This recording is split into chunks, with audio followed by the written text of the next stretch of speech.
genteel southern town. Fort Bragg is one of the largest military installations in the country and the base for 42,000 mostly airborne soldiers. If there is a trouble spot somewhere in the world, chances are good that Fort Bragg troops are in the mix. There's a sense of real purpose here, a bona fide war mission and a long and proud history of belonging to something greater than oneself.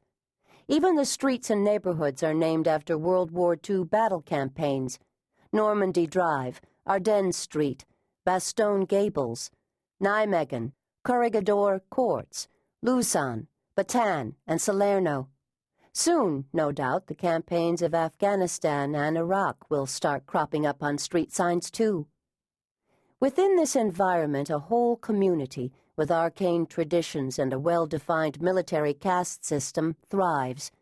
The senior officers' families live in the prettiest part of Post, near the parade field in century-old homes, all within walking distance of the golf course and the officers' club, pool, and tennis courts. The most junior of enlisted couples live in dowdy duplexes known as ghettos, though Fort Bragg is finally tearing these down, where 19-year-old brides sit on steps strewn with toys, watching their children ride tricycles on the sidewalk.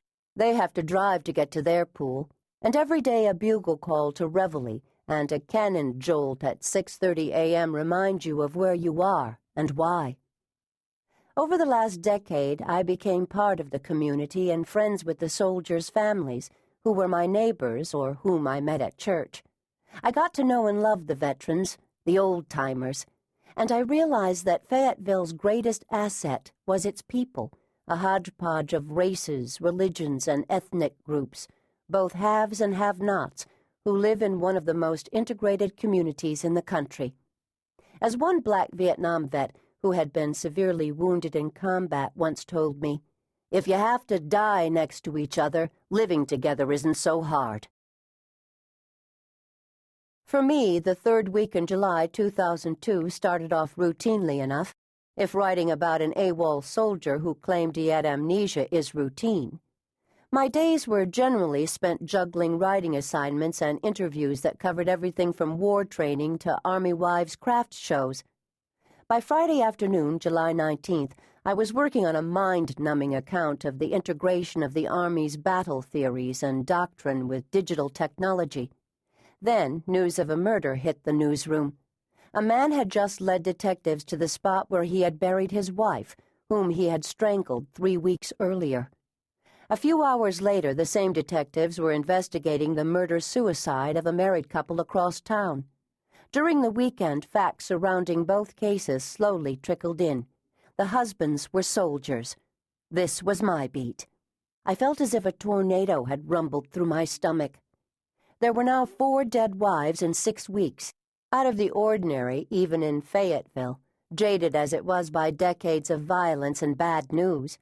After all, this was a town that had had its share of extraordinary news stories over the years, including Jeffrey MacDonald's 1970 murders of his wife and daughters, a case made infamous in Fatal Vision. People had barely noticed when, a month earlier, on June 11th, Sergeant First Class Rigoberto Nieves, a Green Beret just 2 days back from Afghanistan, had shot his wife Teresa in the head before killing himself. The Friday after their deaths, I attended a cocktail party filled with high-ranking Fort Bragg officers and their wives. Over gin and tonic and scotch and water, the conversation focused on Italian handbags and summer sandals, new duty assignments, summer vacation plans, Osama bin Laden, and Fayetteville's drought. A few weeks after that, on Tuesday, July 9th, I'd been driving from Washington, D.C., where I'd covered a White House Medal of Honor ceremony posthumously honoring an American prisoner of war in Vietnam, when the second murder took place. Sergeant Cedric Griffin visited the Fayetteville home of his estranged wife, Marilyn.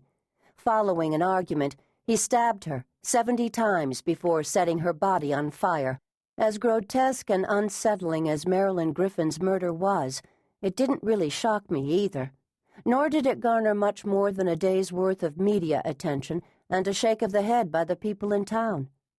Now the body count had risen again, and no one was making any connection. On the following